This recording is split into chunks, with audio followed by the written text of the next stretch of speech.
Hello, welcome. This is the first of the lectures for the Process to Synthesis lectures for the junior seminar.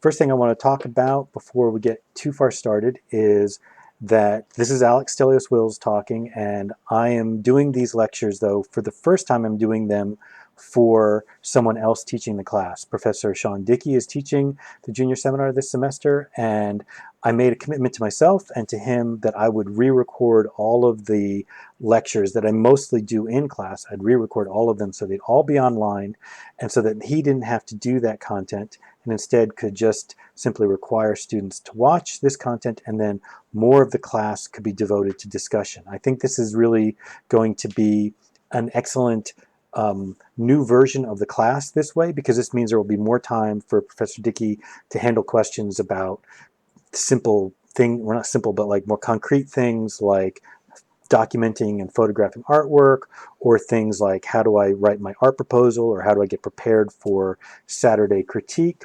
But also there'll be more time to discuss the media assignments and to discuss the lectures, because you guys can watch the lectures on your own time and then come to class to then talk about what was it that Alex was talking about on that weird lecture about artist books. So that's point number one I want to make. Point number two about, in a way, all of these lectures is that this is the Process to Synthesis lectures is a multi-part series, and it really starts with the ground lecture, which you'll notice is lecture number 3. That was the original design. Was the ground lecture was first, and then the synthesis lecture, and then there was the lectures, the various lectures about process and product and concept, and then the final lecture is dialogue.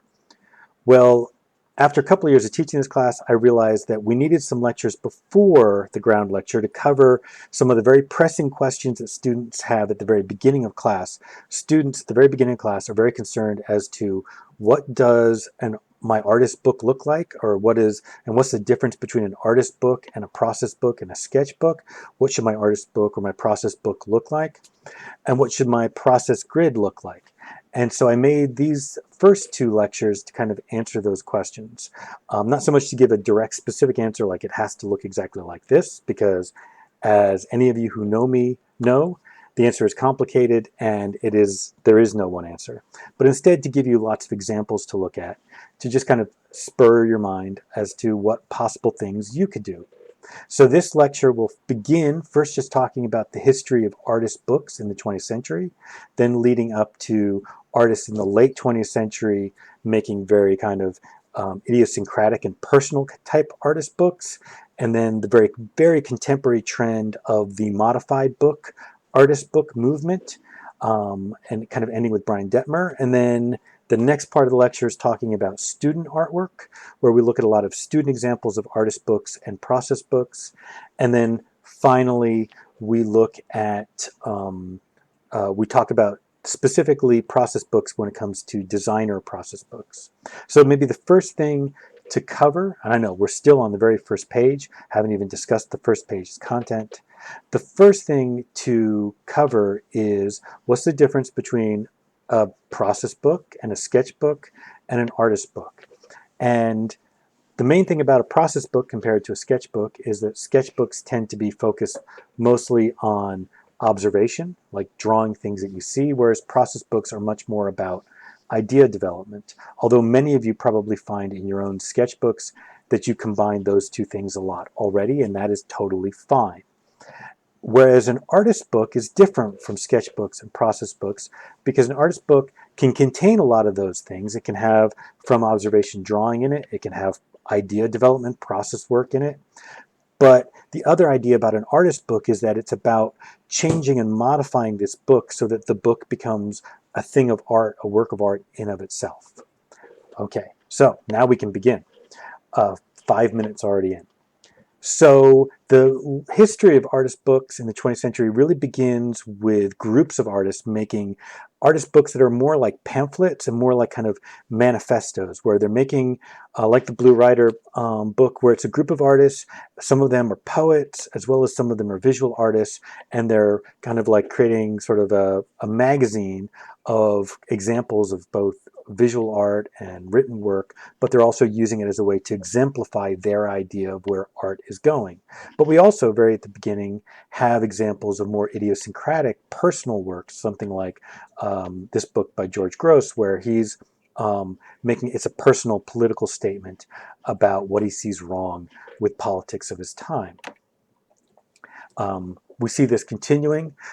Matisse made a number of books, but probably his most famous is Jazz, which is a cut paper, and all this is hand colored, all colored with tempera, hand colored paper, hand cut, and he made this book, and it's primarily just about his reactions to music and to jazz specifically, or something really odd and idiosyncratic like Max Ernst's book.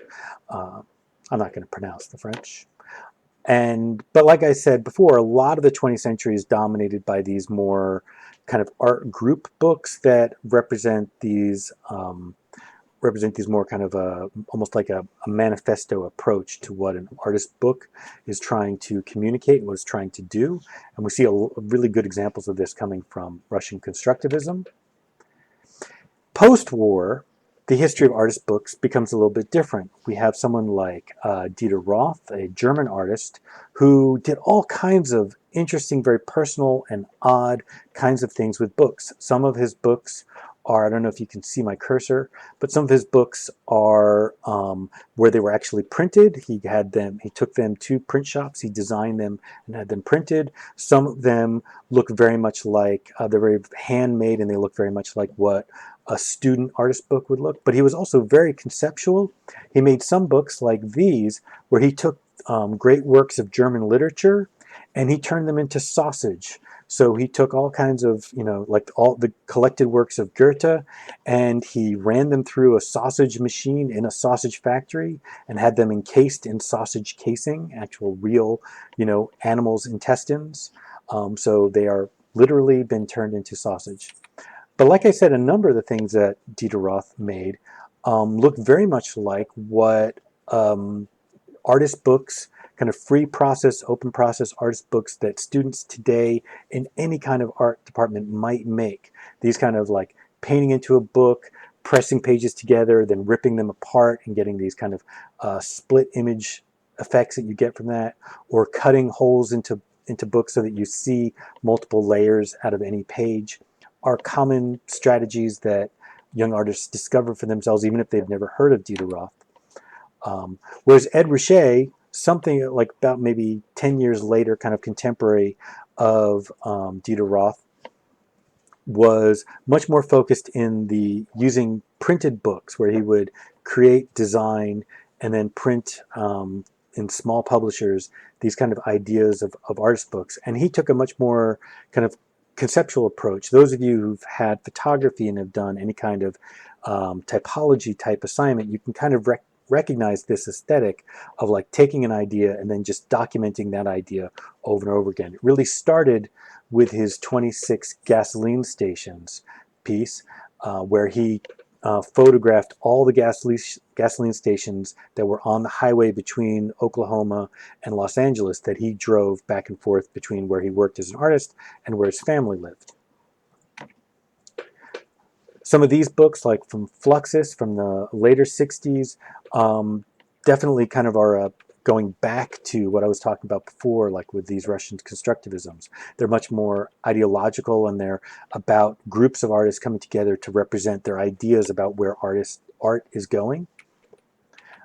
And we're probably going to end for part one, because my timer is just about to go. We're going to end part one here on Lucas Samaras, but with Lucas Samaras, we really can see the kind of next sort of trend, which is artists really modifying books greatly, turning them into like things of sculpture, and taking a much more personal kind of approach to that, where it's a much more, hold on a second, I'm going to dismiss my timer. And it's a much more kind of idiosyncratic and personal kind of approach. All right, we're going to end there. I'll come back to you with part two.